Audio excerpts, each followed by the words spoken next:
rebels and troublemakers to stand out. Marginalized with voices making us so proud. For identity in the industry, we all shout. So many women empowered making their own. One of the things I learned really quickly was when you make a decision, stand by that decision. You know, and especially in television when you don't have a lot of time, or low budget, whatever, when you make a decision, stand by it and let your crew do their work. The own way to Hollywood, yelling N1. System try to charge her for speaking up. Left behind, speeding up. Passing not even enough. Needing no introduction, but she got a theme song. Hello, everybody. Welcome. Today we have an extraordinary lineup of trailblazing directors whose work has shaped film and television for decades. Each of them has not only crafted iconic stories, but also broken barriers and paved the way for future generations of filmmakers. And we'll start with Oz Scott, is an accomplished American television, film director, producer, and stage director with a career spanning several decades. He has directed numerous episodes of popular TV shows, including Black Lightning, CSI, Gotham, NCIS, The West Wing, Chicago PD. Oz has also made significant contributions to theater and film, directing Bustin' Loose. His work is recognized for its depth, versatility, and commitment to storytelling across different genres. And over the years has become a respected figure in Hollywood, known for championing diversity in the industry and mentoring upcoming talent. Thank you for joining us, Oz. West Wing, I didn't do. Other than that, I did a lot. This is what happens when somebody doesn't send me their bio. Oh, I'm sorry. But you missed a couple things that I'd like to add. Okay. Just because Cheetah Girls was very important to making Disney Channel what it is today. Yes. I did that. For Colored Girls on Broadway, starting on Broadway is very important to me because I always say theater is at the base of what we do here in Hollywood. And it's one thing to do a scene. It's another thing to be able to do an entire story in an hour and a half, 2 hours. So many times I've seen where an actor can do one scene, but doesn't know how to construct an entire character for an entire, episode or entire film. And I think theater is very important. So I just always stress my theater background too. Very well. Thank you. I'm going to move on to Matty Rich. Highly regarded as one of the pioneers of Black filmmakers, Matty burst onto the Hollywood scene in the early 90s as a 19-year-old writer, director, actor, producer with his award-winning film Straight Outta Brooklyn. Matty Rich was discovered by Academy Award-winning director Jonathan Demme during an editing session of Silence of the Lambs. Dude, I love that movie, by the way. Demme took him under his wing, and Straight Outta Brooklyn became a huge success after winning the Sundance Film Festival's coveted Jury Prize Award. Also earned critical acclaim and won the Independent Spirit Award, the NAACP Image Award, the PGA Award, the Producers Guild Award, and the Big Apple Award. And shortly after, Matty was inducted into the Directors Guild of America, which myself and Oz are also members of. Let's see. Currently, Matty is a screenwriting faculty member at the AFI, American Film Institute. I have to stop using these acronyms because I know a lot of people here aren't in the industry, so excuse me. Anyway, the American Film Institute, where he teaches screenplay writing, video game writing, cycle development mentor, and thesis film mentor. He also teaches screenplay writing workshops in Africa, Ghana, and Kenya, and has worked as an instructor for the Sundance Film Festival online filmmaking course collab.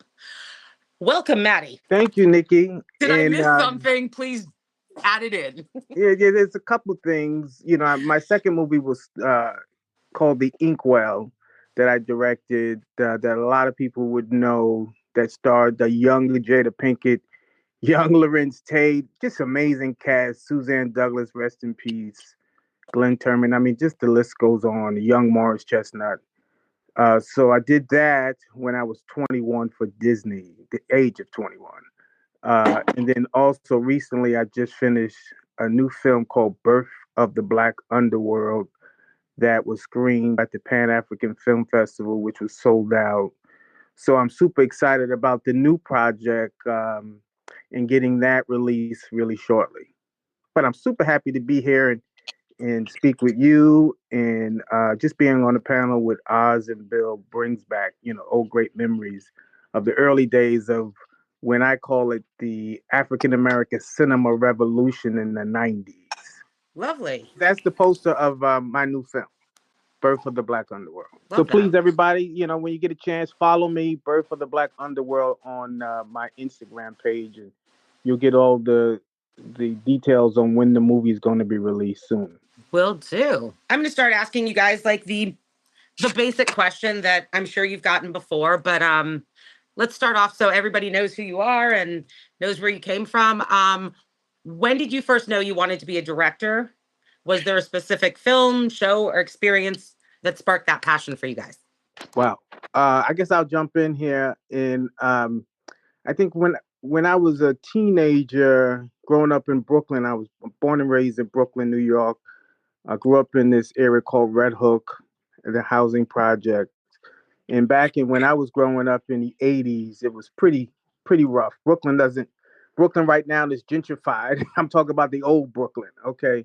And I never thought that I could even dreamed of being a writer or director or filmmaker, you know, until my mom bought me my first film book from a public library.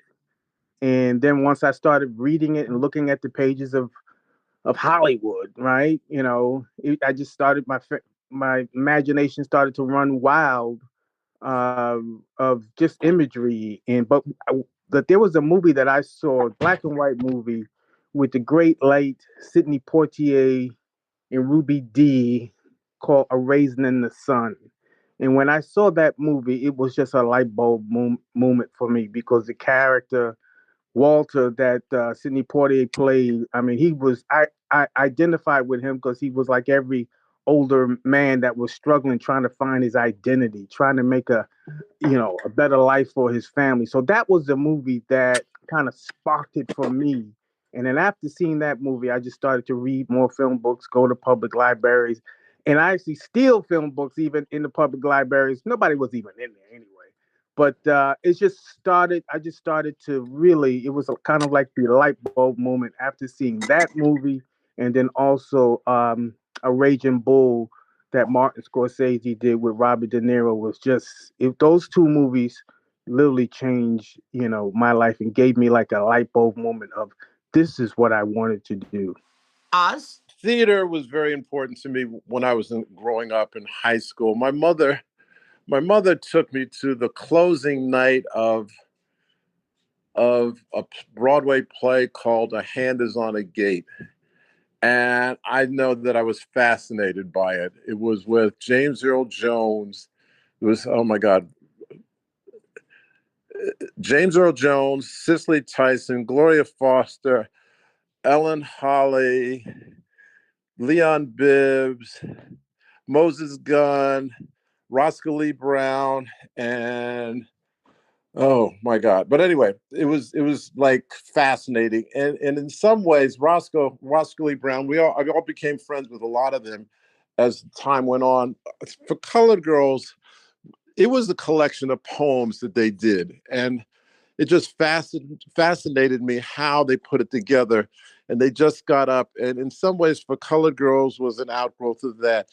In high school, I had a theater appreciation teacher who took us to see the first rendition of Man of La Mancha. It was a whole year of seeing some of the most wonderful plays on Broadway. And then I ended up in Washington, D.C. at Arena Stage, working as a stage manager for an improvisational theater company called Living Stage. And I was the stage manager. This is something I always tell people. I was sweeping up. I was just wanting to be around the theater. I wanted to help. And I wasn't getting paid shit. And all of a sudden, the stage manager fell out, and it was like, hey, kid. Probably was 19 years old. I said, hey, kid, you want to be the stage manager? And oh my God, I was going to be an equity stage manager. I was going to make, this is way back when, $195.50 a week. I knew I had made it. But as the stage manager of an improvisational theater company, I had to keep the actors, I had to give notes. And giving notes to improv actors is different than you missed your line, you missed your blocking. It was me saying, I didn't feel that moment. I didn't feel that transition. I didn't believe you. And which is for me, helped me with my entire career. And all of a sudden I realized I was good at it. And I was able to deal with the actors. And when they needed another actor, I went in. I did it when I had to. So I just found that I gravitated to doing theater. I gravitated to doing film and TV. And my whole story keeps going on in terms of how I even got into film and TV. But I hope that begins to answer some of that question.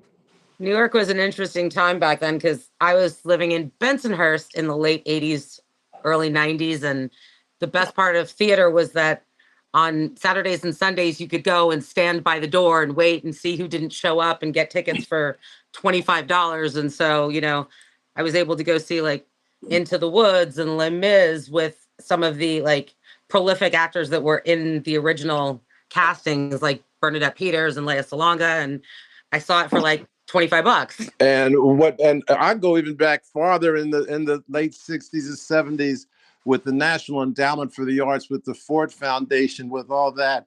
When we did For Colored Girls down at the New Federal Theater in Henry Street, there were so many grants. They were allowing us to perform.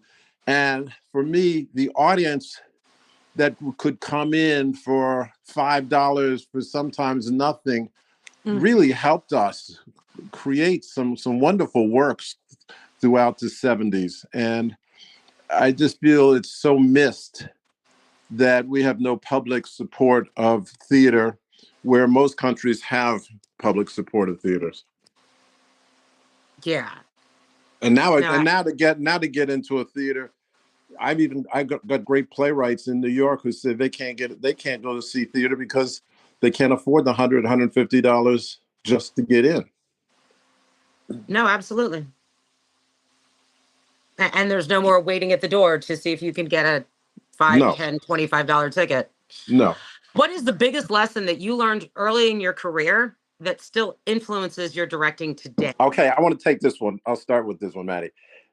One of the things I learned really quickly when I started directing television, and whenever I was doing anything, was when you make a decision, stand by that decision.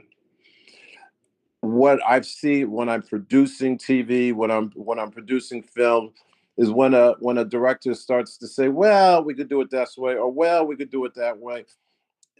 I remember early on, I set up a shot and the camera was there, and I said, oh my God, that is a horrible looking shot. But I watched my DP, I watched my crew, I watched everybody do things, shift things to make that shot really look great. So what I tell people is, and especially in television when you don't have a lot of time, or low budget, whatever, stand by it and let people do their job. When you start trying to do everybody's job, people just stop working, and they'll say, okay, he's going to correct it anyway. He's going to want to relight it. He's want to do this. I'll just sit and wait for him to decide what he wants to do. So that's one of the big lessons that I learned is when you make a decision, let your crew do their work. That's really good, Oz. I would have to say that, thinking back, when I did Straight Outta Brooklyn, my first film, I started it when I was 17 years old. This is a 35 millimeter film. And I had a DP who had an old Mitchell camera. It hung really bad, so we put blankets over it. This is, of course, before the digital age of where we're living in right now. So Straight Outta Brooklyn, I literally did it from just guts, working with just young filmmakers along with myself as my crew. just investors and things of that sort. But it was literally guts of not really preparation. It was like, okay, we're going to shoot here, we're going to shoot there. Of course, I prepared with my actors, but there's a difference when I did Straight Outta Brooklyn, which was just a lot of passion that I threw on the screen, than what I did when I directed The Inkwell. If you look at the two movies, you can see that there was a growth in my filmmaking, because in The Inkwell, I had time to prepare. And preparation is a key when you're a filmmaker, a writer, a director, a storyteller, is to prepare. Prepare. How do you want to express yourself in this particular scene? And having that shot list going in, but then also having a crew, and you just touched on it, Oz, a crew that you can collaborate with. Having someone who's your cinematographer that is a little bit more senior than you, more a veteran than you, that can give you some suggestions and ideas. Your first AD who's going to help you make your day. Have somebody who's actually been through the storm if you're a young filmmaker, like I was when I did The Inkwell. I had those great people working with me, so I saw growth as a director and as a storyteller in The Inkwell, because I truly prepared more. Though there's something about making an independent movie when you're fast and you have to think really quick, and then your creativity is at its highest level. And that's what Straight Outta Brooklyn was all about, was just being creative and getting it done. So I had to learn collaboration. But do you feel that you still, even like through your careers, you learn something new on every single shoot? Because I learned something new on every single. Generally, for me, it's what the union has changed. But but like, do you pick up something new that you're like, oh, I never thought of doing that, and like now it's. I pick up I've been doing this. I'm not going to tell you how long, because it's in my resume, but I've been doing this forever. And I'm always learning. I'm always seeing things that happen. I mean, I loved what Carol O'Connor, we were someplace together, and somebody said, "Why do you like Oz?" And Carol said, "Because he lets me try something and then he tells me no." And for me, that speaks reams about who I am, because I am looking to I'm looking to everybody to give me input. And if I like it, we use it. And if I don't like it, we don't. So for me, that's a learning process that continues, because I'm looking to, like what Matty said, I'm looking to my crew, I'm looking to my DP, I'm looking for those. In the end, it's your choice. But to block off, to shut down, and I've seen so many directors who, just like what Carol O'Connor said, he'll say, "I want to try this," and they'll say no. Because I don't know what I'll learn from what he does. And sometimes what he does is brilliant. Sometimes what he does is shit. But you can't do it all by yourself. I mean, one thing I wanted to say in terms of what you were saying, Matty, about preparation. Anthony Hopkins was doing an interview, and had a great interview, where somebody said, "What do you do once you read a script?" And he says, "I read it again." And the guy said, okay. You've read it twice. Now, what is the first thing you do? I read it again. Oh, okay. You've read 3 times. Now, what do you do after you? I read it again. And there's something in that, which is a lot of times people don't, because every time you read something, you're going to see something different. And you want to be ahead of your actors and everybody else, and see all the ins and outs. And guess what? Once you're on the set, the actors are going to come together, and you're going to say, "Oh shit, I missed that," and be open to it. Yeah, I'm always learning. Even with the new film Birth of the Black Underworld that I did, it took us 2 years. It took me 2 years to do this. From basically teaching at AFI Sundance, and this was kind of like what I did with Straight Outta Brooklyn. It's self-financed, but I work with a group of an amazing actors, from Frank Stallone to Rhonda Mormon to Thomas Copeland Jr. The list goes on. But we prepared, right? And I love collaboration. I love working with actors. And I'm an actor myself, also an actor director.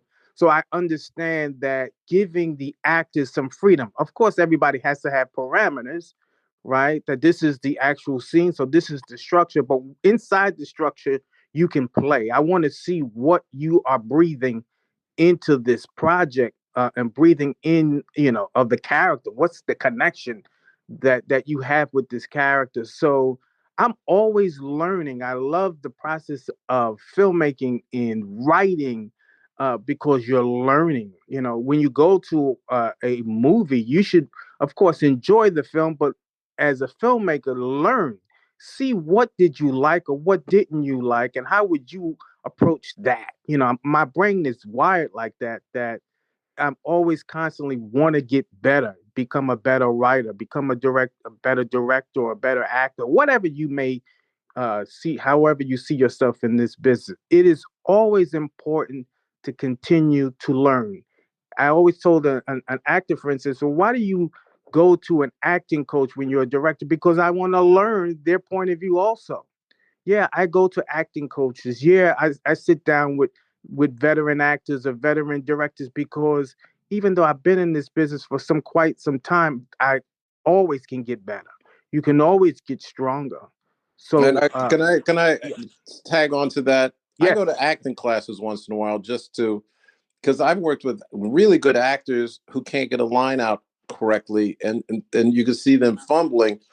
And I'm like going, why are they doing it? So sometimes I'll act it out loud myself and say, oh, it's tongue tied. There's the logic is not there. It's doing that.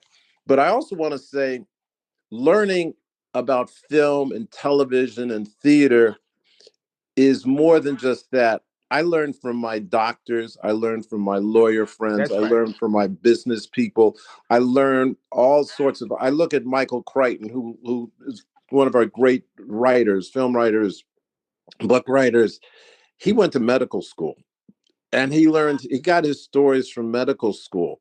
So I tell people, be careful that you don't get stuck doing a film about a film about a film about a film. You're doing films about people. That's You right. get to understand who those people are, learn about those people, learn about those situations, which we as artists, what people love is our specifics, of giving specifics. Those are things that are very important. Yeah, absolutely. And sometimes, Oz, what I do is I love I sit down and have some coffee, and you people watch. You watch the world. You watch people. People walk differently. They talk differently. If you're ever in the airport and you hear all these different sounds and conversations, you can pick up on the dialects. Or if you're trying to write a different character, just open your eyes as a creative person, and you will see some of the images and characters that you can create that could fit within whatever you're trying to write. Being creative is not just sitting behind a computer and typing, or using some chat GPT to tell you to create and generate a script. No, what it's about is living. It's looking around. It's talking to people who are different from you, different ethnicities, different cultures. And that is truly artistry. How can you take everything that you've seen and learned and connect with the audience on a story that you want to tell? That actually leads me to a question, Matty, what you just said. So there's a lot of talk, and we actually do it in the Morning Commute, which is a very popular pod here. Hey, Nicci Barnes, for joining us. So we talk a lot about AI.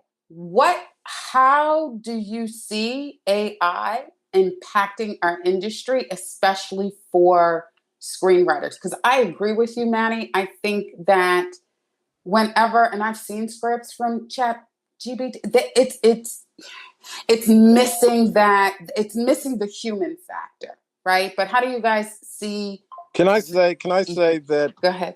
Richard Wesley, who is one of my closest friends, who ran the NYU dramatic writing department for a while, who teaches writing. He said, this whole chat, I want to get into it. AI, let me see. So he did a script, came out in about 30 minutes, and he read it, and he said, it's okay. It's ordinary. He said, but what it did for him, it would have taken him 2 weeks to get an outline. It gave him an outline. It moved him ahead much more than he thought. No. Can AI take our places? No. Does AI have those experiences that we can bring to it? No. But giving an outline, giving a rough thing, that seems to be something that's important. I mean, I use it all the time in production, but it's because I tend to be aggressive in my emailing. So I have to flip my email and throw it into ChatGPT and be like, make this less aggressive so that people don't think I'm just F-bombing the hell out of them. Well, look, the don't be afraid of technology. You know, for many years, people don't know. And Nicci, this wasn't part of my bio, but you know, I used to produce and direct video games in Paris, France for Ubisoft. And so, you know, I was living in Paris. I was working, overseeing teams in Hong Kong and Seoul, Korea. In the video game industry, you know, there's AI. AI has always been around, artificial intelligence, as far as the engine and things of that sort. Um, so, you know, don't be afraid of technology, but be cautious. Just like any software that can spit out a script in a matter of minutes, it's just generic. There's nothing to it. But if you're just looking for something to build upon, right, a structure to build upon, then you can use something like that. But understand that the characters, the dialogue does not have soul, does not have feeling. The story is not structured right. But if you just want to use that, if it's an outline or just to begin the process for you to continue to, develop your script, there's nothing wrong with that. When I'm teaching a screenwriting course, I ask my fellows, if you're using AI, you must let me know. Because once I read your script, I can tell. You can tell if it's generic. You know, just go and read, you know, a Chat GPT or Scribbler uh, uh, screenplay. You can tell the generic feeling of this. So I just ask the students, let me know if you're using it. If you are using it, you cannot submit that. You can use it to build, to have a foundation, but you must build upon that. Okay. And so it's here. There's nothing to be afraid of to me, because it's not going to replace screenwriters. It's not going to replace actors doing voiceover work, because it cannot give you the feeling of soul or authenticity that we humans have. It doesn't have that. It just has structure. That's it. So I'm going to move on and ask you guys a question, you gentlemen, excuse me. You're on set and everything is going wrong. What's your go-to move to keep things on track? Everything is going wrong. Like, everything you is mean going like you're wrong. you're making your day? Bad weather, broken camera, actor having a meltdown. What's your move? You got to pivot. Yeah. Always got to pivot. There's always you got to jump to something. I'm going to pivot. I'm going to figure it out. I want to sit there. I would get mad when my crew messes up, but then once that's done, I said, okay, let's figure it out. That's why I'm sure Matty, you'll sit there and say, shit, give me 5 minutes, I'll rewrite this shit. Look, that's what we do. Is Yes. You have to react, but you have to react smart. Sometimes, as a filmmaker, take a minute, right? Take a few minutes. Take that 5-10 minutes. Go for a walk. Sit in your trailer. Sit on a curb, and take a second. Talk to your producer. How can we make this day? Tell me how we can fix it. And as a filmmaker, it is your job. You're the captain of this ship, to make it right. or whatever the situation is. I've had situations where one of the cameras fell, right, and one of our B camera went out, so we had to rock with the A. Then we have to know that as a filmmaker, if I'm only working with one camera, I don't have two cameras. That means that I have to limit the amount of takes that I do so I can do the reverse with one camera to make this day. You, as a filmmaker, you must. This is your ship. You are the captain. Make it work. You know, Fix it. speaking of, take that 10 minutes. We were shooting Busting Loose, and Richard had written the Ku Klux Klan scene 5 times. I had written it about 3 times. The writers had written about 3 or 4 times. We could not figure out how to make the Klan funny. The words just never were there. And so when my line producer came up and said, you gotta shoot the Klan scene right now, I'm like going, I don't have it. I don't know it. We have to push. And he said, no, you got to do it right now. I said, why? And he showed me the call sheet. And I said, fuck the call sheet. But anyway, I sat there and I said, give me 15 minutes. And he said, what do you mean give you 15 minutes? I said, give me 15 minutes. Tell the crew, take a break. I walked off into the woods and saw that fork in the road. Mm-hmm. And seeing that fork in the road, I said, okay, I got it. I came running back. Okay, give me some torches. Give me, Richard, you're coming down this fork. Clan, you're coming down this fork. They're going to fall right into line. All that was made up on the spot because we were in that situation. And those are the gems. Those are the gems. Yeah, it's important, and you're speaking about it, Oz, is for all the filmmakers on the line. When you have an obstacle, and like the question is, you're having a bad day, take a breath, take a beat, take a moment for yourself as a filmmaker, and calm down because everyone is looking to you. If you are freaking out, if you're cussing and acting a fool, what will the other people do? They're going to do the same thing. They follow someone who has a vision, has a passion, but is calm, cool, and collective under pressure. If you can, if the crew, if you can tell a crew, look, we have to make this date. We cannot push financially. We can't do it. The schedule is packed. Let's go. People will follow you. They don't like when you're erratic, when you're out of pocket, when you're cussing and swearing at people and throwing things. People don't like that. They don't want to follow a leader like that. So you're the leader. Take that moment, calm yourself down, think about what else can you do to make your day, to make it right, and do that. And rushing, anytime I feel myself rushing, I know I'm going to make a mistake. I mean, what Matty's saying is take that breath, think about it, figure it out, and then implement it. But don't sit there and try to rush, because I've watched people and some really good directors who rushed, said, "Oh, I can shoot this scene all up in a corner of the room," and I'm like going, "No, it's going to look shitty. Take a moment and see how you can shoot it." And them taking a breath made the scene look great, as opposed to trying to rush and just do a bunch of little close-ups and move on. Exactly. But doesn't a lot of that have to do with also being very prepared and knowing your script back and forth? Because I found that in like as a line producer, when I'm working with a director that knows everything about their script and is super prepared, they can pivot very easily if something is going wrong. Whereas if you're just reading your pages for the day and don't know what's going on 3 days later, you can't pivot because you can't pull from somewhere else.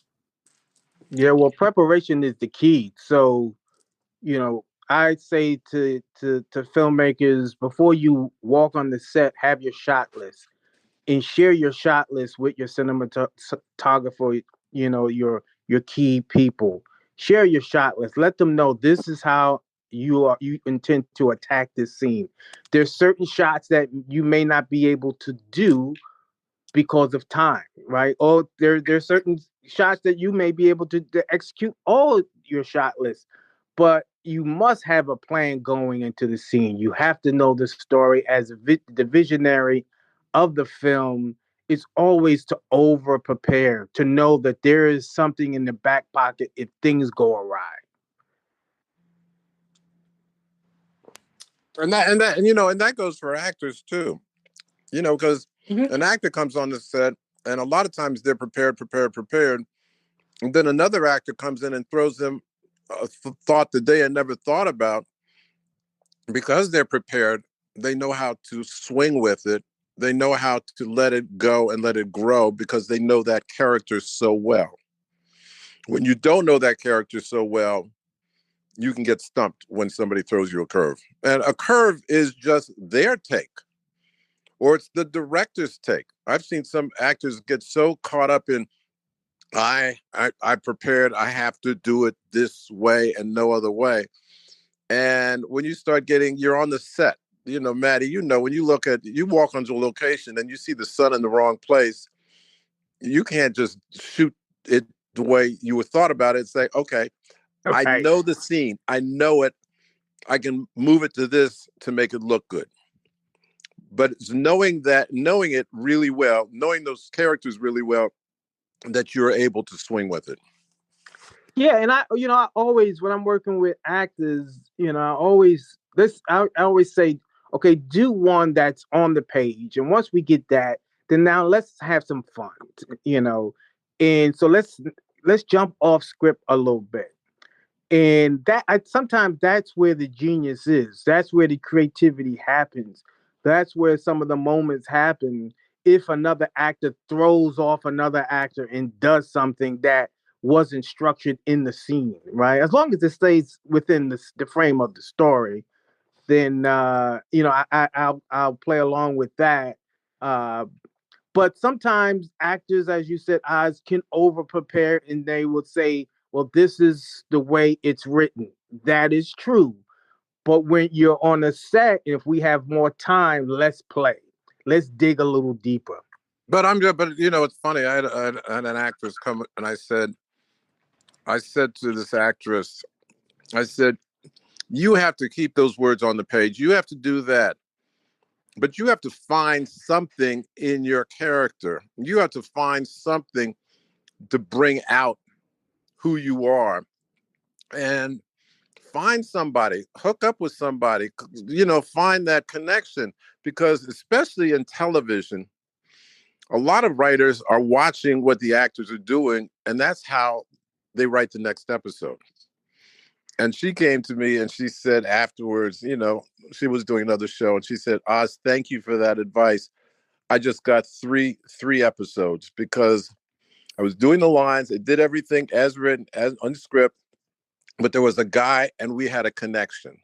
And that connection, which was not on the page, but was there, the writers went, oh my God, look at that connection. We can write for that.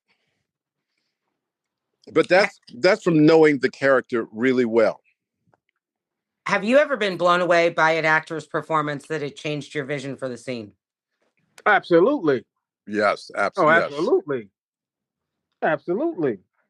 That's what a director, lives for. In my opinion, you live for that moment. That I remember when I did the Inkwell and Lorenz Tate came off of Minister Society. He played Old Dog, a gangster.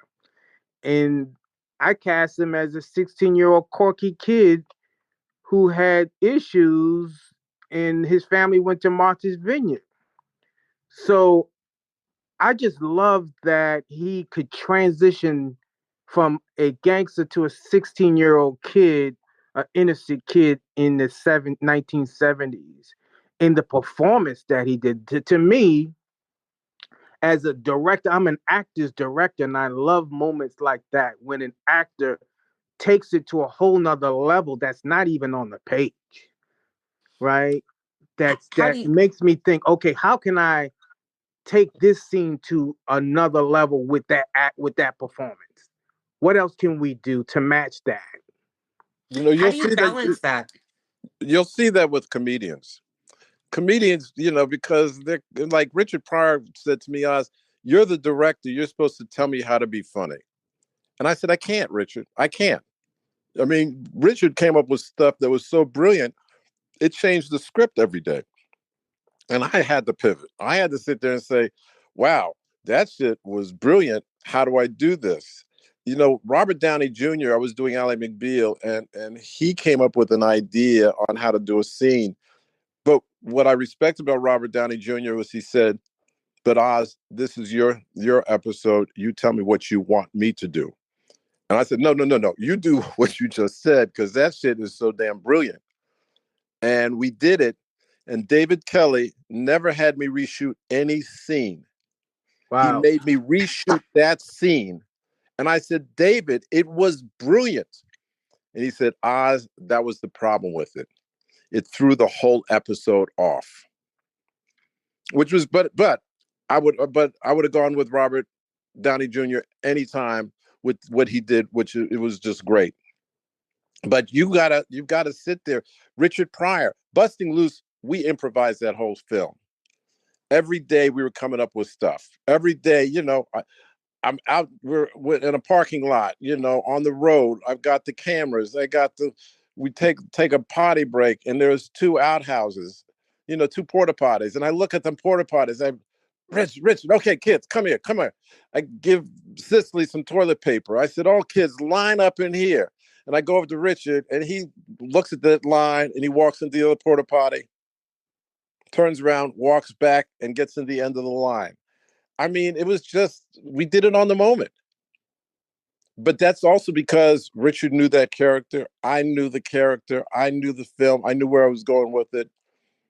I mean, and a lot of these comedies, you really have to let these comedians go, because they're going to come up with stuff that you never thought about, but then you're going to have to shift and pivot. Speaking of shifting and pivoting and things like that, if you could go back and reshoot one scene from your career, what would it be? Oh, my shit's perfect.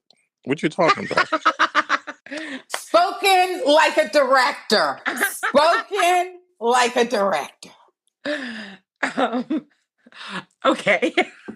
Then how about, what's one common filmmaking rule that you love to break? And please don't make it insurance related. You know what? There's a lot of little rules, and rules are made to be broken, but you have to know the rules. I had a script supervisor tell me I was crossing the line. And I said, I'm doing it for a reason. And she said, but you're crossing the line. And I said, I don't care. And we moved on. And about 5 minutes later, I heard the DP from the other side that said, if he wants to cross the line, that's his prerogative. I mean, he was yelling. It was like they got stuck again. They got stuck in something. There are rules, but a lot of rules, we've been breaking a lot of rules for a long time. You know, I think MTV broke rules, and all of a sudden we got more cinema verite videos. It's bringing what things are brought into, you know, so I'm constantly, it's not that I'm looking to break a rule, but I'm looking to tell a story. Hey, Oz, could you explain to our audience what crossing the line is? When you have 2 people looking at each other, and you're over the left shoulder of one person and the right shoulder of the other person, they're looking at each other. Where the rule really comes into effect is if you have somebody looking right on one camera and then somebody looking right on the other camera, and they're close-ups, they look like they're talking in different, they look like they're talking in one direction as opposed to talking to each other. I don't know. Matty, can you explain it any better than that? No, I think you're absolutely right. That your explanation was right of crossing. Of when a character is looking in one direction and in the other. I think that was a good explanation. Yeah. Yeah, and so what I think a lot of people don't realize is that in filmmaking, there are actual rules that we go by. But Oz is right. You need to know these rules before you break them and know why you are breaking those rules. Like for filmmaking, to a certain extent, there's a formula to it, right? And so, but you can break that formula. You just have to understand why you are breaking the formula. You know, let me tell you, Homicide on the Streets was a series years ago in Baltimore, and they were breaking every rule. And the cameras were going all over the place. And honestly, that the pilot, I got dizzy watching it because I didn't know where I was. The second or third episode, the scripts got much better. And I didn't care because I was into the story. I always have the example of Jackie Gleason on The Honeymooners. They were doing a stage piece, and they cut from a 3-shot. Matty, can you imagine this? A 3-shot to a 3-shot, and the cameras were like 5 feet away from each other. And I mean, it was the worst cut in history. And guess what? This shit was so funny, I didn't care. And honestly, there's a great example that all of you have seen, because I know everybody has seen The Wizard of Oz. When they're talking, they cut from a 5-shot to a 4-shot when they're talking towards the end of the film. And as much as I'd watched that film, I never noticed it. But Matty, do you know, they all jumped different positions. Oh, no. It's in the film. It's in the film. You can go and because I becoming a filmmaker, I said I know what I'm doing. I went through and I said, wait a second. Some just bumped. I rewound it and watched it. I said, oh my God, these guys are in total different positions. Can you guys explain to the audience that isn't in filmmaking what the difference between a 3-shot, a 4-shot, a 5-shot, etc. is? I mean, we're talking about 3-shot is 3 people. 4-shot is 4 people.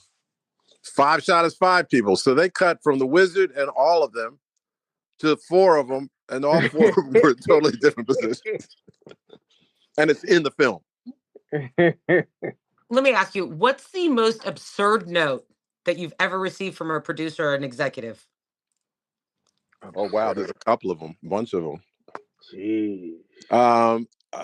A friend of mine, Sherwood Schwartz, who created the Brady Bunch in Gilligan's Island, he was on My Favorite Martian, and he got notes coming in from the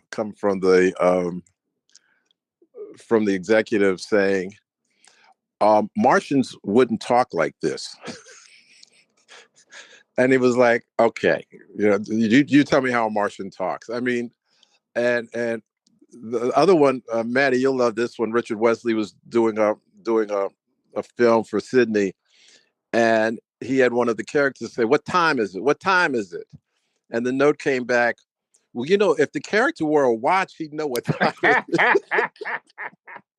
Oh, that's a good one. No. And then do you have have you had that same scenario? I mean, nowadays, a lot of filmmaking has gotten beaten up by the corporate world. And so we're getting stupid notes that come from the distribution companies. For example, I was prepping a job on Salvador Dali, and the distribution company wanted to fight the director, the producers, myself, because they wanted to cast Nicolas Cage, who could sell in Europe, and we all wanted Antonio Banderas. Whoa. And the fight was prolific, and the movie didn't get made because they wouldn't give us the money for Banderas. Do you guys have stupid things that now you have to fight with a corporate entity instead of just dealing with the creative? Well, I think that there's 2 sets of notes that we're talking about here. One is production notes that you'll get from an executive, right? That may be silly, of dialogue, or can we bring one character up, or kind of like what Oz said of that crazy statement. But then there's also notes when it comes to getting movies funded, packaging notes. That means that your film is not in production at that point. That means you're cast contingent, and cast contingent means getting a notable talent, an actor or actress that can help, like what you just mentioned, Nicci, that can sell foreign, that can bring in foreign sales, or an actor that is, good for getting the investment monies. So that's different. Then you have to start thinking, is that actor that the investor does that actor make sense for your project? And if it doesn't make sense, it may not go. If it does make sense as a creative person, then that could help you get your project financed or co-financed or whatever it may be. So that's cast contingent. Or what we're talking about here is getting some talent to help raise finances to get your movie made. I was had a film. It was cast contingent, and the studio told me, if you get Jim Belushi, to do this part, we'll give you the $3 million. And I said, but he's wrong for the film. And they said, I guess you didn't hear what we said. If you get Jim Belushi to do this film, we'll give you $3 million. I said, oh, okay, I'm sorry, hard of hearing. But thank God Vincent D'Onofrio was able to do it, and they were like, oh, okay. But it's those cast contingent things, those notes, a lot of times they don't care about the characters. They just want, how do we sell it? Yeah, that's what that is all about, is selling that actor to a foreign market or a streamer or whatever it may be. It's not story based. Most of the times it's not story based. It's all about sellable, marketability, and if I give you that $3 million, how can I get my investment back plus whatever, with this particular actor attached to the project. I don't like things like that, because it's these cast contingent things, because it has nothing to do with your story, right? And so my thing is, if you like a Matty Rich film, you invest in me. Don't invest in who's in my movie. I'm going to bring somebody who is notable, that's right for the part, but don't kind of, cookie cut someone that you think that should be in my film to help, make sure that you can get your investment back. Invest in the filmmaker, or just invest in the project itself. But of course, Hollywood is not like that. Or read the script. Exactly. And a lot of times they don't read the scripts. And that's the other thing people need to know, is when you're pitching these films, a lot of times they're looking at, I pitched the film, and they said, oh, wow, sounds like a great idea for a film. That's good. And I said, you want to read the script? And they said, why?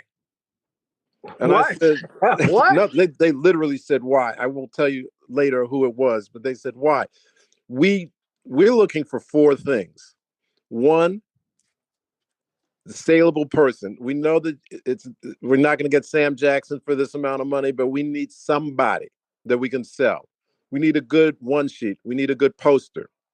We need a good line producer, so we know. And I said, but what if it's a great movie? They said, we are not into banking on, they don't bank on great movies. They bank on getting their 10-15% back from that film. If we get a great movie, that's gravy, but we don't invest in gravy. This was all told me. Oh, yeah, I've so back in the day when we used to put together pitch decks, there was a whole one sheet of how you're getting your money back, and like these are the comparable films, and like all sorts of scenarios. And I just got sent one back, and they said, we want to see pictures. They don't give a shit about anything else. I just have to make a big picture book for them now. There's nobody buying anything without a deck. Yeah, exactly. But the deck is mostly pictures now. It's mostly pictures. Yeah, it's like my old decks used to have like a couple of pages of scenario and breakdowns of characters. They don't care. They want to see pictures. Yeah. Yep. I am going to start off with a question that I think is, well, it's more of a comment, but it'll take us into a question, especially with everything that is going on politically. So Miss Dawn said, speaking of the inkwell, It seems like we don't get to see many feature-length coming-of-age movies for young Black men and young Black women. Black people just being, quote unquote, during a summer vacation or at a picturesque location, right? And we know what the political climate is right now.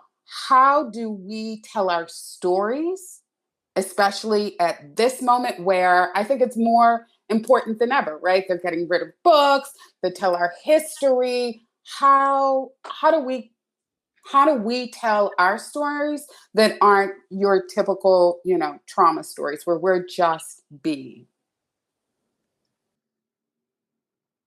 I think, can I say that we have to take more control? I like what Ava DuVernay is doing with her distribution.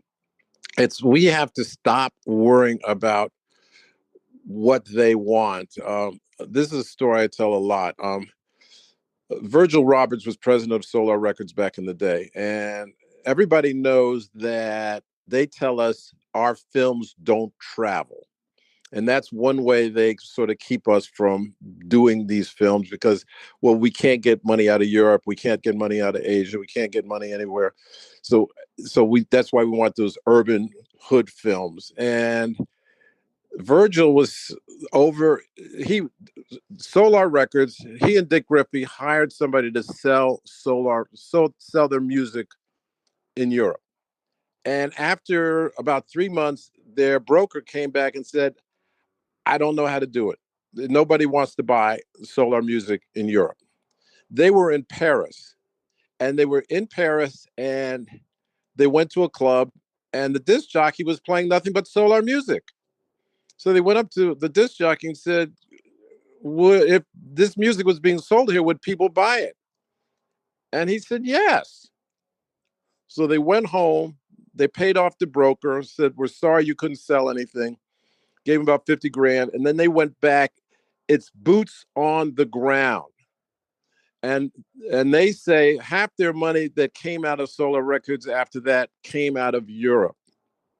We've got to stop worrying about what these old white men believe is saleable, and we need to figure out ourselves. We need to do it ourselves, and we've got to take more responsibility and stop worrying about them. I had a funny story when when I had just come back from Italy, and I was talking to a distributor, and they were like, urban stuff doesn't sell in Europe. And I was like, I just lived in Italy and Austria, and the #1 shows in Italy, Austria, Germany, France, etc. is Pimp My Ride, and Cribs. So yes, urban does sell in Europe. So please stop saying that and go do your job. Yeah, I've heard that the urban doesn't sell. African Americans movies don't travel. Outside of North America. I've heard that for so many years, and it's such a myth and a setup for failure. But the truth of the matter is, I mean, we've seen African American movies do extremely well in Europe and Asia and other countries. And even with my new film, Birth of the Black Underworld, is a gangster movie set in 1930s. I've heard no so many times. And we as filmmakers, we have to stop going to these meetings and waiting for a yes. You are the determining factor of your yes. And that's why it took me 2 years to self-finance it. But this was something that I was not listening to someone to keep telling me no. So I turned my no into my own yes. And so we have to get back to not relying on waiting for an executive or investors who keep saying, okay, we'll invest, but they don't invest. Figure it out. This is why I think that we're going back to the times where in the 90s where African American independent films were thriving. We made movies, of course, that we didn't have big budgets, but they were quality films, quality stories. And it wasn't all hood movies, by the way.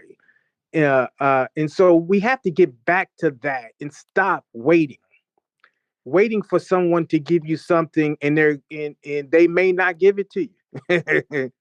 So it's up to you as an artist to determine your future. If this is a story that you want to tell, no matter how long it may take you, you do it. And that's what. I had some Mhm. young people come up to me and say they won't give me money to do my film. And I said, they don't like you. They're not going to give you anything. Start from that point of view and go out and figure out how to get it done. And right now, I mean, look at Soderbergh doing films on his iPhone.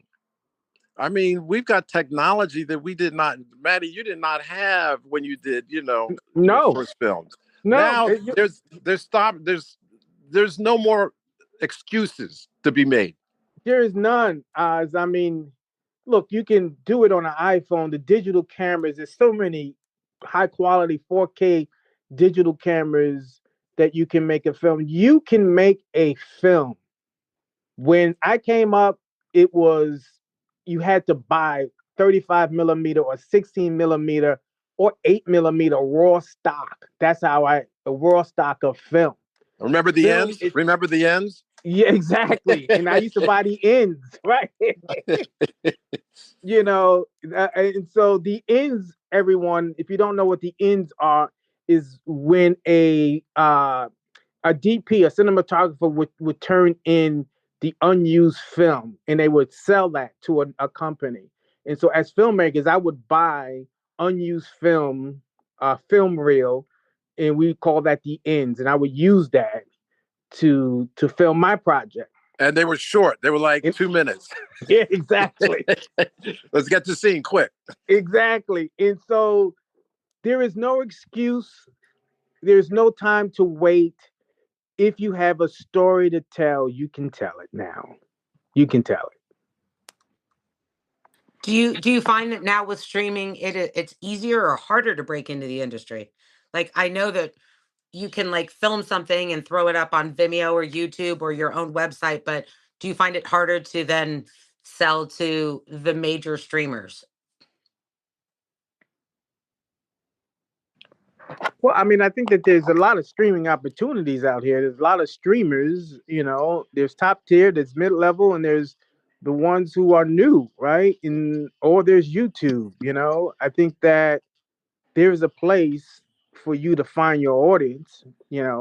I love Issa Rae's story of how Issa Rae, started a short project before she got on sold her series to HBO, but these were short bites on YouTube, right? She found her audience. So there's a way to capture audience, to wait for that big payday to come, build your audience.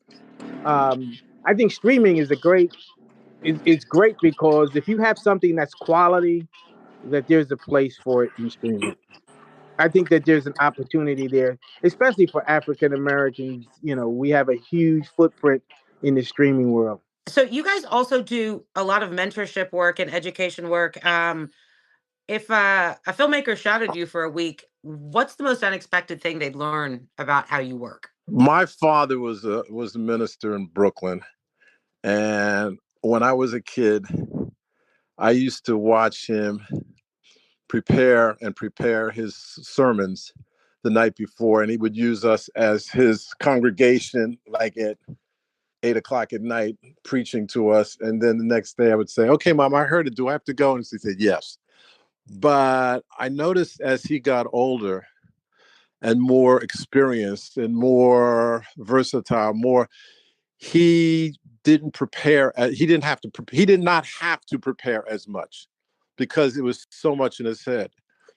And I tell people, if you follow me, be careful because I've got so much in my head that I'm using that have come from 30, 40 years. When I was 40 years ago, I was extremely prepared. I was, detailed prepared. I'm not as detailed prepared now, and I would tell people to be careful.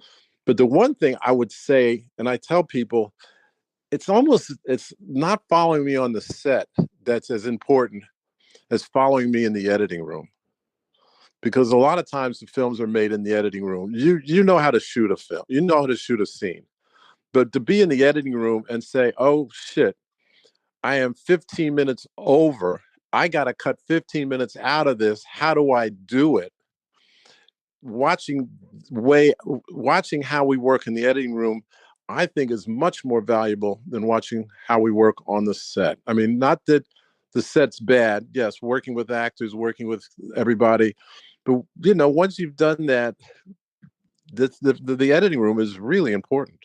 Yeah, and I would say if someone shadowed me is it's I would prefer someone not to shadow me on set because it's kind of formula. You're just watching me work with actors and watching me work with crew, and that's okay. But just shadow me on the global picture of how I see and put my projects together, and to understand that the way that I think it's more like a indie studio is how do you use your project uh, in other different forms. Of course, I'm making a film, but I also do video games. Then I also have written novels for Simon and Schuster. So I always think things that I do, they have not just a one-off. It's just not a film. I see it as this is the film version, but then there's a game coming behind that. There's a graphic novel coming next to that. So I try to use a studio model in the independent filmmaking world that I live in, and to Oz's point, the editing space in the editing room, that is where the magic truly does happen. That's when you get to see, the building of the story, the building of the character, the point of view that you're going to take that may be different than what you shot. Most of the times it is. But I would say just follow me on the overall, you know, kind of visionary of how I put my project together. Can I also say I've watched some editors get into trouble when they direct, because what sometimes editors will do is I know exactly what I need to cut this scene together. And I don't know about you, Matty, but I always shoot a little extra here and there, because when I get in the editing room, I'm like, oh man, I need to get around this. I have a little extra to do that with. Yeah. Yeah. I mean, look, it's there's two phases of filmmaking. There's the production and then there's post production. There's editing, and sometimes editing can remind you as an artist to do better, to be better, to make sure that you have these certain shots that may be missing or performance that may be missing. But if you have a great editor like I do, we really um, build the story first, and then let's see the performance. I always like to do a paper edit first. So before my editor begins his process, I do paper cuts. And the paper cut I do is kind of like my assembly of how I see it. So And like a storyboard? it's a story. I go literally from time code to time code. I look at each take and I say, I want this. I like this time code for the master, this time code for the over, this time code for the single or the 2 or the 3 or whatever. And I go from time code to time code and I send him a whole sheet of all the time codes from one scene to the first scene to the last scene. So I do the kind of paper edit in my head first. And then the editor will assemble it, and then we start fighting of his point of view, my point of view, and then we meet in the middle. Yeah. Hey, everybody. I also brought up Agent Carlos, so he has a question for you. As he says, for Oz, you've directed plays at the Goodman, as well as episodes of Soul Food, Chicago Med, Chicago PD, and Chicago Hope. What is the best city in America, and why is it Chicago? Whoa. Okay, I'm going to say, I love what I do. I love being in Atlanta, New York, LA. Chicago is unique. And it's unique because Chicago has a really strong theater community with the Goodman, with Steppenwolf, with there's many black theaters there that you get some people who really know work. What I was asked one time when I was in Atlanta, why don't you hire more leads out of Atlanta or more, and I said, why do you bring them in from New York, Chicago, and LA? I said, because it's not that there are not good actors in Atlanta, but they don't have that. And it's not a work ethic. They just don't have that work experience to be able to hold an entire play together, to hold an entire character, to track it. We're talking about how we prepare as directors. Actors have to prepare when they get there. I think it was Tommy Lee Jones was doing a movie where the director told him, do a take happy, then do a take sad, and then do a take mad. And he said, no, I can't put a performance together if I don't know how you're going to go in and cut it. And Chicago has a wealth of professionals, of actors, of crews that are doing a lot of work and doing a lot of great work. So their transition from theater to film and television is a lot easier. I hope that makes sense to everybody. Oh yeah, it's just Carlos because he's in Chicago. I'm buttering Carlos up a little bit too. Yeah, I have a question from Flying 2020. Are directors able to enjoy movies like the rest of us, or can you only see them through your technical lens? I'm going to answer part of this question along with you guys as somebody that budgets. If the movie is good, I don't see it. If the movie is bad, I am budgeting it in my head. I'm going to tell you, I took my son to see Color Purple, the original Color Purple.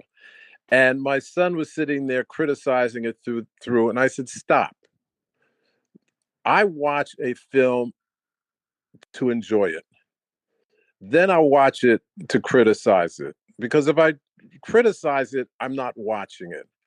And did I have major problems with what Spielberg was doing? Yes. And I can be very specific and clear about it. But I told him, stop stopping yourself. Open yourself up, get the good out of it, and then we can come back and talk about it. But that's the way I look at stuff. Yeah, I can look at a film, unless it's a really bad film and I'm just dying and I can't. There's a couple shows I've been watching, a couple films that I can't watch because it's like so mundane, ordinary. Oh, new plot twist. We're going to just throw a plot twist in here. Oh, we're going to have this person die. Oh, just stop, because then it just gets distracting.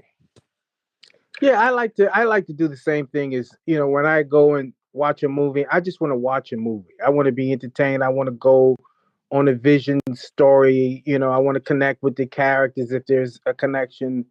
And that's kind of like my first thing. And then when I rewatch the film, that's when I kind of want to dissect it of how the director used certain cameras and the performance and the lighting and things of that sort. I always tell my students that watch a movie in its entirety first. Don't pick at it on every scene. Just watch it. Sit back, watch it, and then give it a second and write down what you liked about it. Write down what you could have done better, or what you liked, or what the story was about, right? So, but enjoy the process. Enjoy the process. Even the bad movies, enjoy it and see how can you make that bad movie. How could have you made that bad movie better, or what made it bad? Yeah. And there's sometimes you look at a film and you say this performer was killing it. But if you're sitting there criticizing it, you're going to miss really wonderful gems. Exactly. Is there any film, like if you could time travel and direct any film in history, before its actual director got it, which one would you steal? Wow. Which one would I steal that I could have done better, or which one would I? No, just you might have done it differently, or like, hey, I wish I could have directed that. I'm not saying that I'm not saying that the person did it wrong, or did it badly, or it's just funny. something that you would love to have done yourself. I love To Kill a Mockingbird. but there's sometimes there's movies that are so well done, so good in what they were doing, you can't repeat. I mean, I love that. There's some films that I that for the time I would, I don't know if anybody saw Marlon Brando's Burn. Um, it's a movie that I call it the last film before he got really fat, but it's a really wonderful film. And when I watched it, I didn't leave the theater. I was on 42nd Street. Matt, you remember them 42nd Street theaters? Oh, of course. Where they had where Yeah. people bring their chicken upstairs and Yeah, we'd we be used to sitting take pictures out there on 42nd Street. Right. I was there watching it. I could not leave the theater. I had to sit and watch that film again because there was so much wonderful things in there. I look back at it now and say, I would love to do it. Brando was like phenomenal. I mean, the lead was this unknown guy who, I guess they wanted Sidney Poitier to do the part. He turned it down. So they got an unknown actor who just killed it. And that's the only film he ever did. But I would love to do that one again. This is a good question because there's been some movies that I was up to direct but didn't get it, and I wanted that. But if there was a movie that I wanted to direct, I think it would probably be Martin Scorsese's A Raging Bull. I just love the way that he moved the camera. If you get a chance, watch that movie because there was no VFX. This was all in-camera effects of when De Niro, who played Jake LaMotta, I mean, the boxing scenes were absolutely incredible. No VFX at all in-camera effects. I thought that, just the character, making a movie that was ultra low budget. It was in black and white, but Joe Pesci and Robert De Niro are at their best when they were younger at that point, but they were at their best in that film. And Scorsese did an incredible job directing that movie. So that would have been the movie that I would have loved to have put my mark on. We have another question from DT. DT's question is for you, Oz, that your directing resume is so impressive. Do you remember each and every movie and every show and movie you've directed? It's funny that you should say that. There was an episode of The Jeffersons that was on, and I looked at it and I said, that seems a little familiar, but I don't remember it at all. But I think a lot of them I do remember. I think when you do I did 40 episodes of The Jeffersons, so I think I can be forgiven for that. But you know what? It's somebody once said, when you go to do an episode, make sure there's something in that episode that you can put your mark on. And I think I can go through episodes and say, I know where Oz really shone on this. So, like my Picket Fences episode, I had somebody come up to me and say, Oz, which episode? There was an executive at Fox at the time. He said, which episode of Picket Fences did you do? And I said, the best one. And he said, you did that Christmas episode? I said, yeah, that was exactly the one I did. I mean, no, I go back and even when I did the TV version of For Colored Girls years ago, I remember watching it and the cuts were all in the right place. I said, oh my God, yes, I would still have cut it the same way. I'm going to ask a silly question. If you could have any fictional character as your assistant director, who would it be and how would that go? Oh, I would have to say Lou Gossett in Officer and the Gentleman. I would have to say Lou Gossett because I need somebody stern like that on set to make the crew move and make my day. I would say Lou Gossett. I think that's a good one. I was thinking of a henchman too. I was thinking of somebody who all he had to do was say yeah, and everybody's jump. I was thinking Bill's character in Menace to Society. Oh, Oh, absolutely. yes. I have another question from Bio Baby. The film that got me interested was Pele the Conqueror. What was your film that had you see film differently? So I think she means what film made you see film differently? You know, it's funny because when I applied to NYU graduate school, they asked me to bring in. They asked me a question: What film? I guess it was current film really captured your imagination. And I don't know if anybody remembers The Landlord, which actually Dinah Sands, Lou Gossett, Bo Bridges was in. I mean, what's his name? Who? Oh God, who? The DP of The Godfather. He filmed it. I mean, it's the way he filmed it. Oh my God, the way he had this, Bo Bridges and his black girlfriend up against this. You remember Chock full of nuts, Matty, with those white subway tiles? He was shooting them up against. Lee Grant was in it, and he shot when he finds out that her son is dating a black woman. They go to a plantation. She's in this big white dress with all these black babies running around her, and the way the Gordon Willis, the way the way that they filmed that. I mean, the textures. It's films like that that really sparked my imagination. And they had a story. Lou Gossett. I mean, Lou Gossett was phenomenal in that film, and he was only in it a little bit. Just seeing the craziness of New York City, of gentrification, of what was going on. It I like story. I like visuals. I like acting. I like writing. All of that is so important to me. And I think that that's something that I keep hearing in everything is that not only are we filmmakers, we love films, right? Yep. We love films. We study films.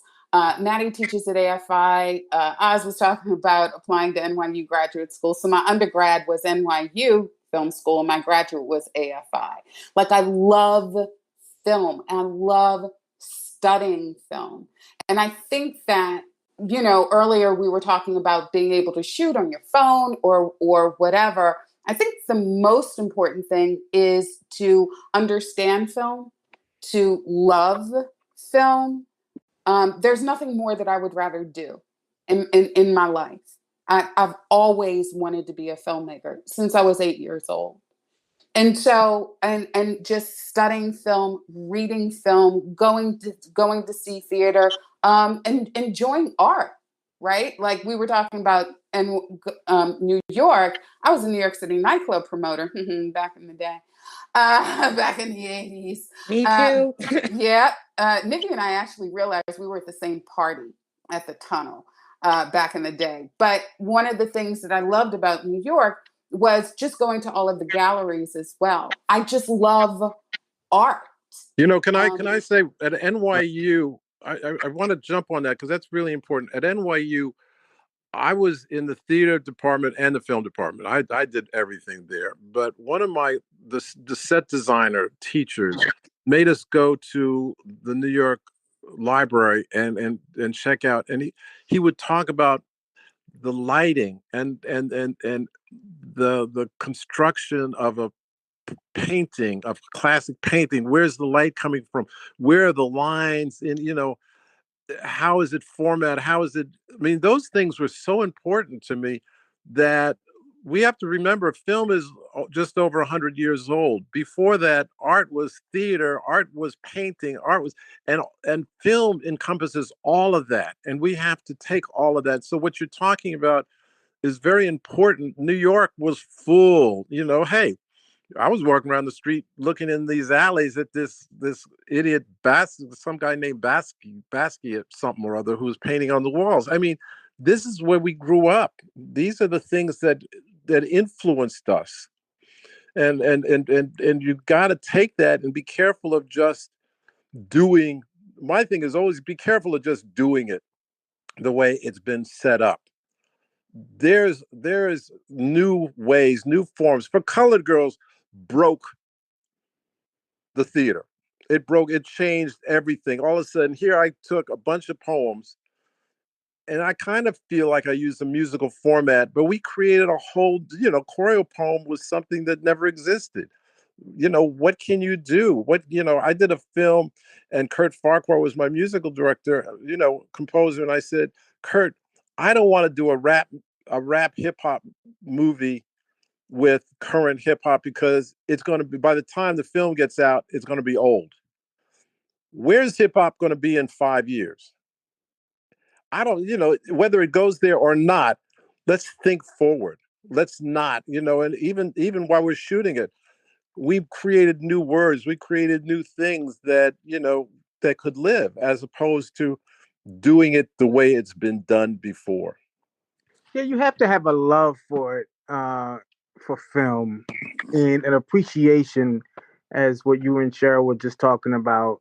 Growing up in New York, that was, film was my escape. It was my escape from the inner city, of just, reading about Oscar Michelle, African American filmmaker who was, a pioneer in the 30s, and went from town to town to show African Americans, images that weren't a butler, a mammies.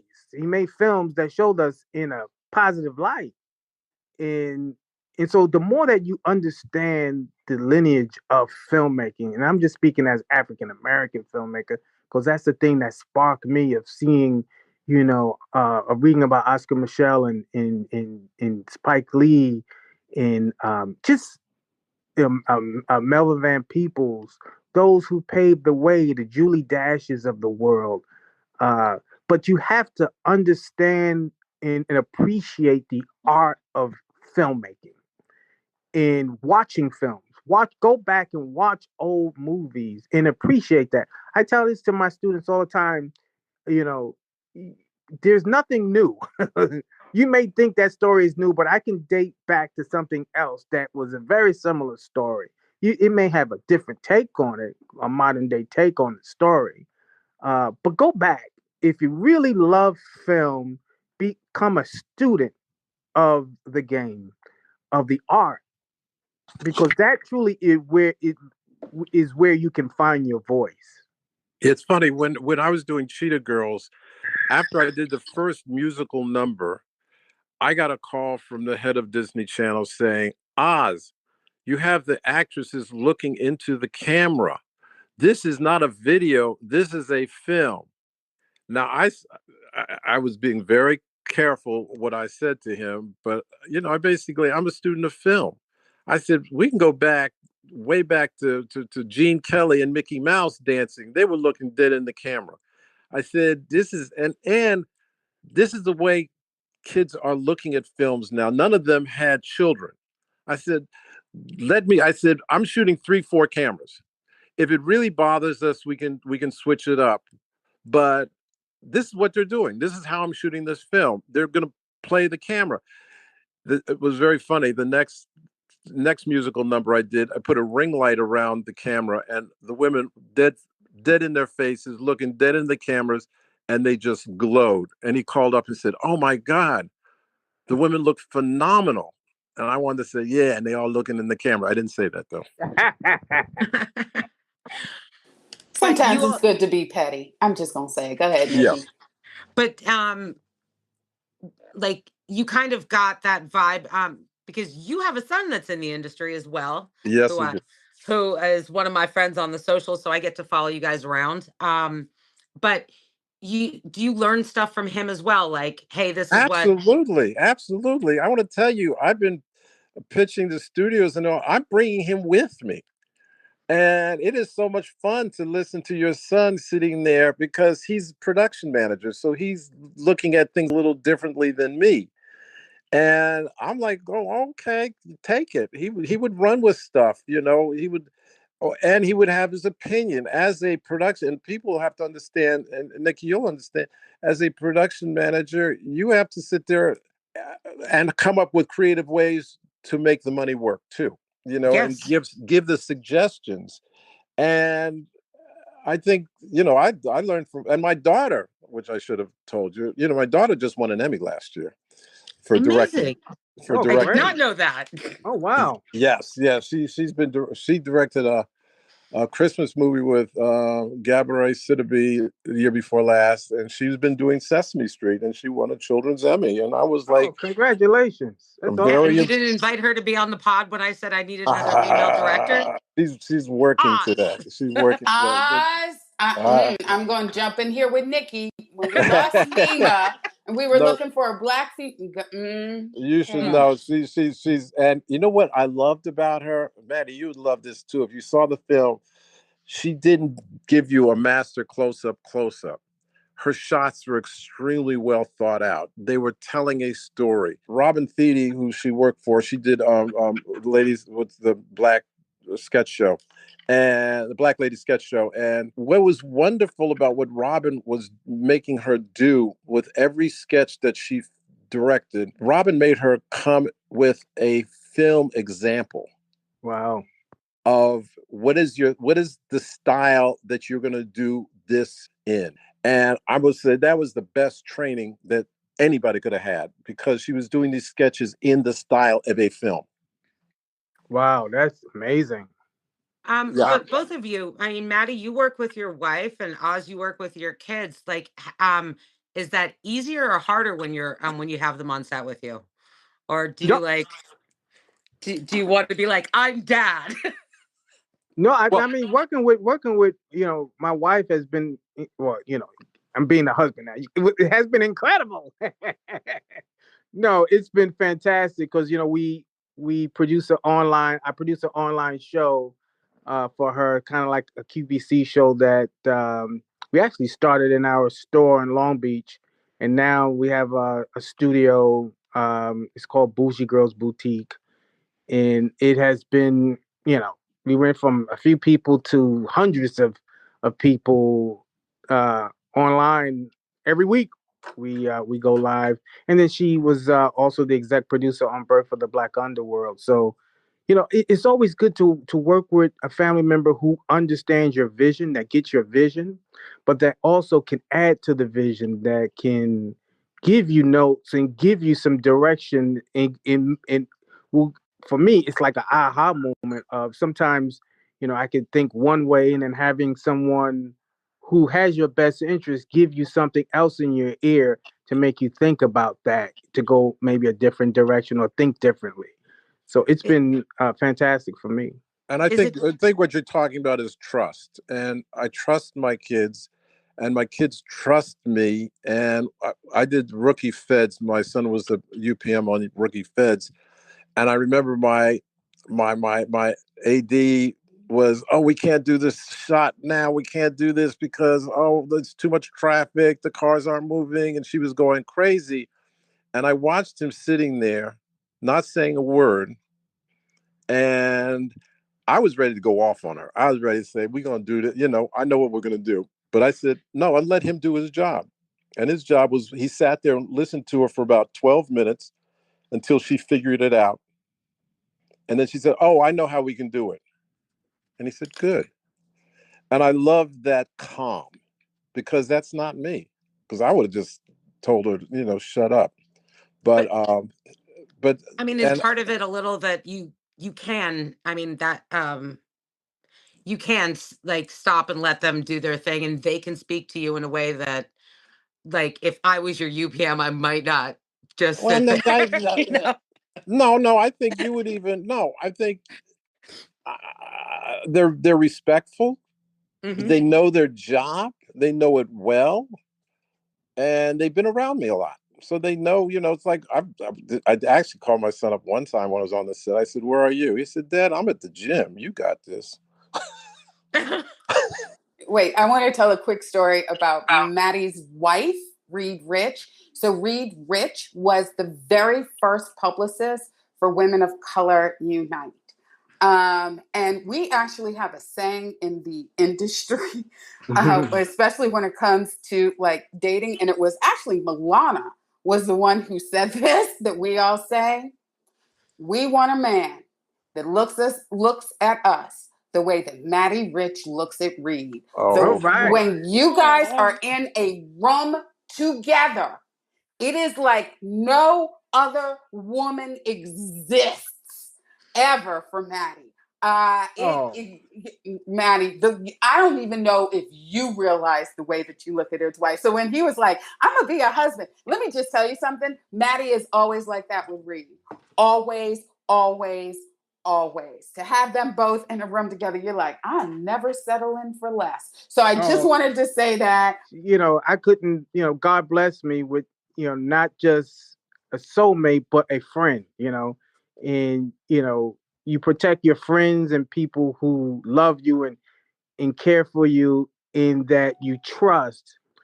But then also, Reed is so super smart when it comes to this business, far as being, as you mentioned, she was doing publicity, now hosting and things of that sort, but she knows the business really well. And to have somebody like that in your corner can only, for me, it's taken, me personally and professionally to a whole nother level. And it's not about making films, it's about achieving your vision, what's your purpose.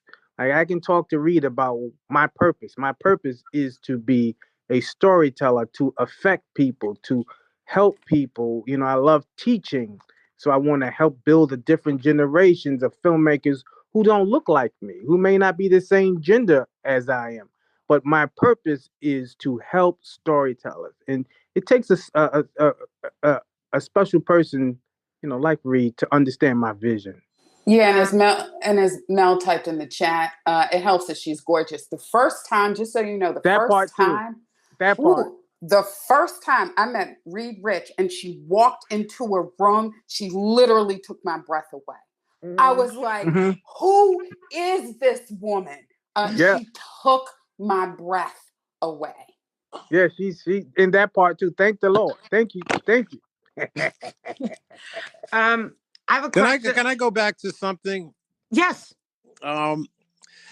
We were talking earlier about what people should do. I think, Matty, you can show what took you from independent filmmaker to where you are. I can go to, what For Colored Girls did, which we started in a basement and we started in my apartment. And we started it with no money, and we started with everybody working. And the only time we rehearsed For Colored Girls was from midnight to 5 a.m. when I could get everybody together. And we did that for 2 or 3 nights. I mean, what we had to do to get there. But now, I don't know if anybody knows who Fede Alvarez is. Fede, I think he was an editor down in Bolivia or Ecuador or someplace. And Fede put together a film called Panic Attack. You can go on YouTube and see. It's like a 5-minute short film. And Fede got a $20-30 million film offer off of that because it showed what he could do for $500 in putting robots taking over the world. Have you ever seen that, Matty? I haven't seen that one. But look up Panic Attack by Fede Alvarez. Okay. Which catapulted him. I mean, yeah, is that highly unlikely? Yeah, but who knows how you're going to get noticed. If people see that you can make them money, they become your friends. Yep. Exactly. Speaking of like weird ways or unorthodox ways, Matty, you worked in video games, and we just on our last pod had Damien Portier, who I actually worked with on Payday 2, and we did a bunch of video games for Starbreeze. What was that like, directing like video games, and would you do it again? Oh, well, I love video games. Always have loved video games as, a kid. And when I got the opportunity by Yves Guillemot, who is a founding member of Ubisoft, the video game publishing company in Paris, they needed help on a video game when I met them at E3 years ago. And so when I told them how I can help them, they invited me to go to Paris to work with their development team, and it was my first time walking into a development studio, and I saw over maybe about 150 artists behind computers. They were in different categories. There was the designer teams, there was the effects team, there was the engineering team. If you just think of it just like a film, different sections of development team members. And so they needed help with me creating a story around a game that they spent 7 years in development. And so what I did was I created a game, a story around this existing engine. Think Mario Karts, but this is like the urban version of that. And so I retitled it 187 Ride or Die. They gave me an opportunity to become the creative director and art director of the entire team in Paris.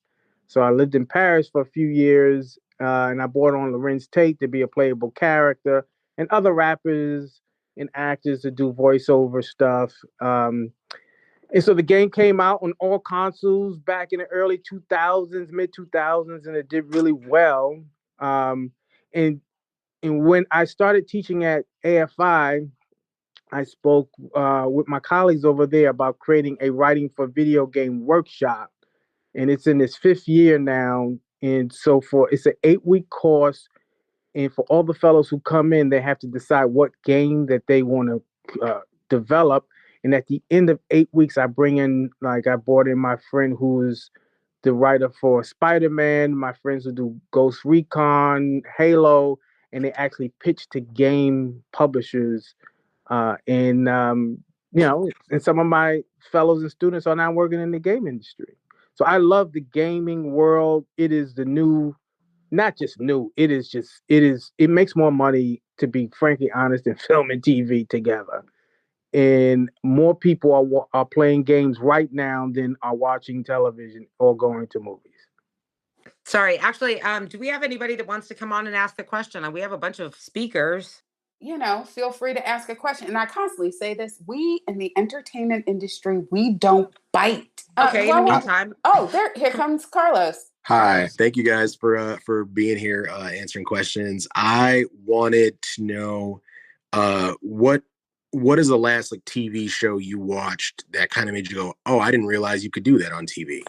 And streaming services, not feature films is what I mean. Anyone? You got something? I'm thinking because I've been watching. Me too. That was a good question. I've been watching a lot of TV, and there's a lot of bad TV. Boy, there's so much bad TV. So I'm trying to weed through all the bad stuff. Now, I haven't watched Severance, but my son says he really loves where they're going with that. That it's different and interesting. So it's probably gonna be something I get into. No, there's just a lot of it's just ordinary. Yeah, I'm thinking about that question too.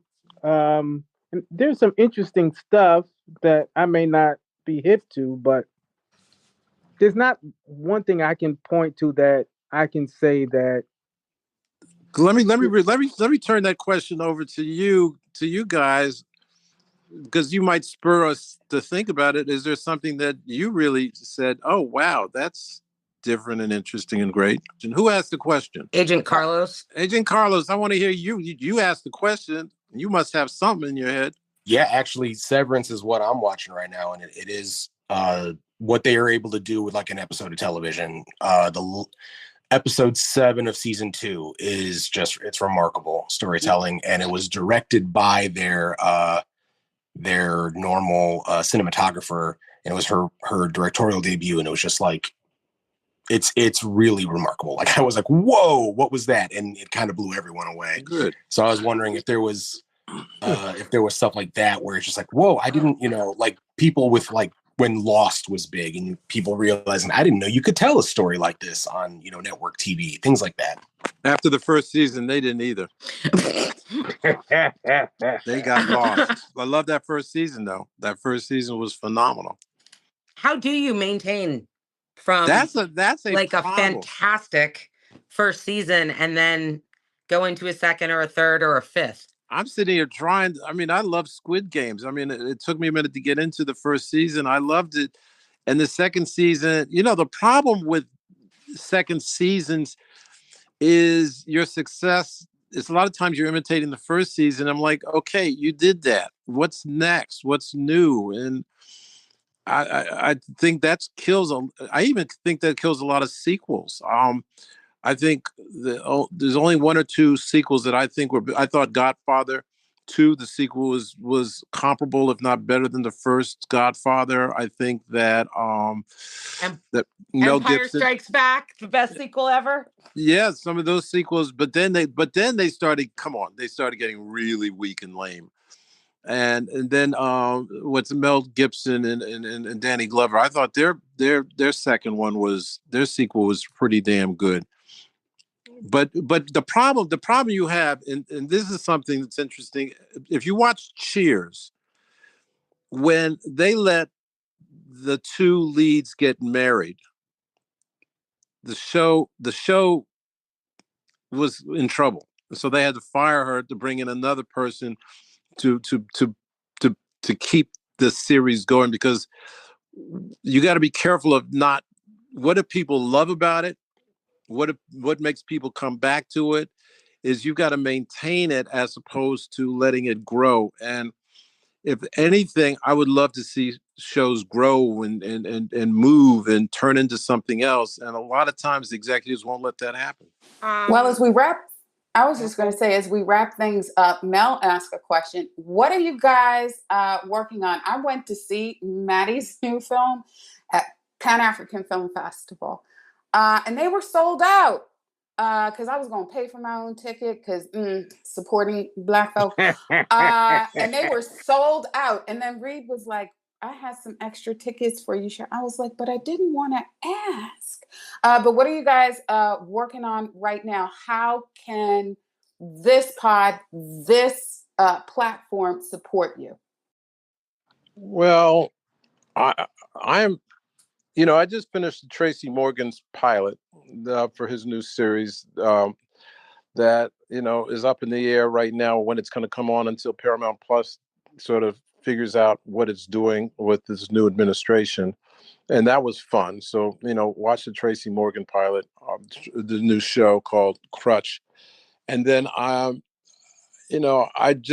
produced 2 films for Tubi, Cinnamon with Pam Grier and Damon Wayans, and Murder City with Mike Coulter. And the Cinnamon did extremely well, even won the American Black Film Festival. But we also got into Tribeca Film Festival, which, was great. So I'm producing, I'm directing. I've got, I'm working with some shows. It's, you gotta keep out there pitching and moving. Television and everything is changing right now. Just listening to Matty talk about gaming, that's important. It's like, guys, be careful that you don't get stuck chasing a dinosaur, and look into where things are going and what you can do and how you can, honestly, Matty, when we talk about Lost had a gaming format. Mm-hmm. Because it was all about, we got to get to the hole, we got to get to the hole, we got to get to the hole, open it. Oh my God. We go to the next level, which was the next season. I mean, if you really look at it, it was a gaming format. And those are the things I like thinking about. Yeah, Oz, I was, I pitched a project to the studio, and I said, after this movie is over, I want to have a game that continues the story. So it's a continuation. Don't make the game that resembles that's identical to the story that they just seen. It should be a continuation of what they saw. So when the next movie comes out, you're continuing based on what they played in the video game. So, people have to start thinking about, how to use the gaming format to tell stories, because the publishers that I know, and I've been in this thing for quite a long time, is they need writers. The game industry needs storytellers. As much as I love game engineers, they're not storytellers. You I worked know, on a really cool project many years ago now. That was it was called Hardcore Henry. I don't know if anybody saw it because I'm going to be honest, even me watching it, it made me sick most of the time. But it was the entire film was done in first person shooter. yeah, So our actors were wearing their cameras, and it was an interesting experiment. yeah. I mean, it's there's so much you can do um, in telling a story in the gaming world, and so I'm a big proponent on bringing writers and directors in the video game industry because we need storytellers like that.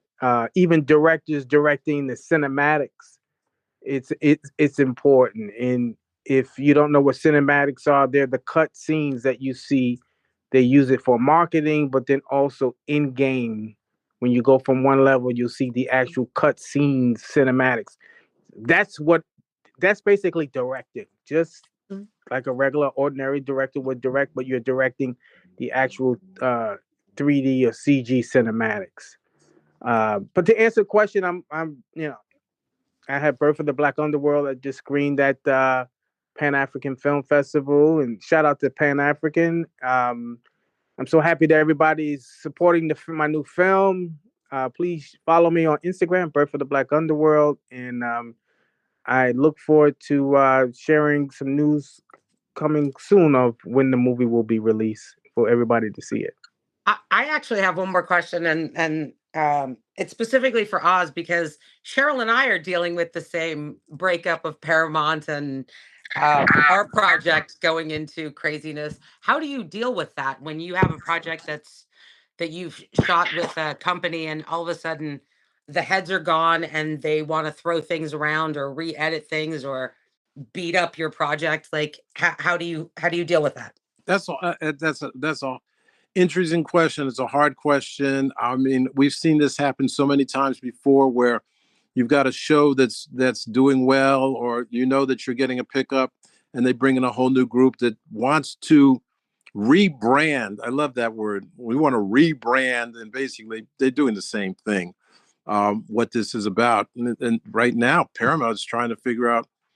I mean, I was talking to a CBS executive who said, you're in trouble when the we're sitting on pins and needles when the parking attendants say, well, we're all waiting to see if we're going to be here next month. I mean, it's creeping down to those levels. It's sometimes you got to follow those executives, see where they're going. But what'd they say? 30,000 executives have been let go in the past 2 years. I mean, this and the problem is that people who are just assistant directors are now senior vice presidents. It's kind of crazy out there. I want to thank you, Oz, since you have to go. Thank you so very much for coming. It has been wonderful. Yeah, and I will tell you, every time I have met you over the last, let's see, I came to this town in 1990. You have always been very wonderful and very gracious to me every single time that I have run into you, been with you in this space. So thank you so much for coming. Thank you. Absolutely. Oz is also great at reining in my angry energy in our DGA meetings when I decide to go off. Takes me to the side. Think about it this way. And has always been very gracious and lovely. And Oz, come back. We'll hold pods again when your stuff does premiere, when Tracy's show premiere. Would love to have you both and just do a pod regarding the show. All right. Talk to y'all. Bye. Bye. All right, brother. All right, folks. Matty Rich, Reed has been a ride or die of mine. You've been a ride or die of mine. Coming to every event that we have ever had for Women of Color Unite. Y'all know how I feel about us. And just so y'all know, Reed's brother is actually our caterer at every single event. That is how we do it in Black Hollywood. Right? Yeah. That is how we do it.